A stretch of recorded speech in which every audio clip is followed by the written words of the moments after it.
नमस्कार मित्रांनो, स्वागत आहे आमच्या यूट्यूब चॅनलमध्ये।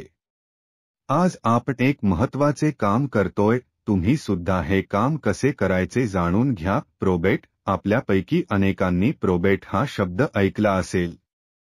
कोर्टाने प्रोबेट सर्टिफिकेट देणे म्हणजे संबंधित मृत्यूपत्र हे अस्सल आहे आणि कायदेशीरपणे अंमलात आणलेले आहे अशी पुष्टी देणे आणि एकदा का प्रोबेट मिळाले की ते सर्वांवर बंधनकारक असते। मृत्यूपत्राचे प्रोबेट घेणे हे केवळ मुंबई, चेन्नई आणि कोलकाता या शहरांमध्येच गरजेचे आहे। इतर ठिकाणी अजिबात नाही। मृत्यूपत्र कधी करावे? अनेक लोकांचा असा गैरसमज आहे की वयोवृद्ध झाल्याशिवाय मृत्यूपत्र करण्याची गरज नाही किंवा मृत्यूपत्र केले म्हणजे आपला मृत्यू जवळ आला असे अनेकांना वाटते। मृत्यू निश्चित असला तरी त्याची वेळ अनिश्चित असते। त्यामुळे आपली शारीरिक आणि मानसिक स्थिती उत्तम असतानाच मृत्यूपत्र करणे इष्ट आहे। कुठल्या दिवशी मृत्यूपत्र करावे असाही प्रश्न अनेकांना पडतो।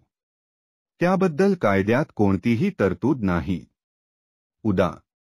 जन्मदिन, लग्नाचा वाढदिवस अशा विशेष दिवशी मृत्यूपत्र करणे लक्षात राहू शकते। मृत्यूपत्राची अंमलबजावणी। मृत्यूपत्राची अंमलबजावणी करताना एक किंवा अधिक व्यवस्थापक नेमता येतात, मात्र असे करणे कायद्याने बंधनकारक नाही।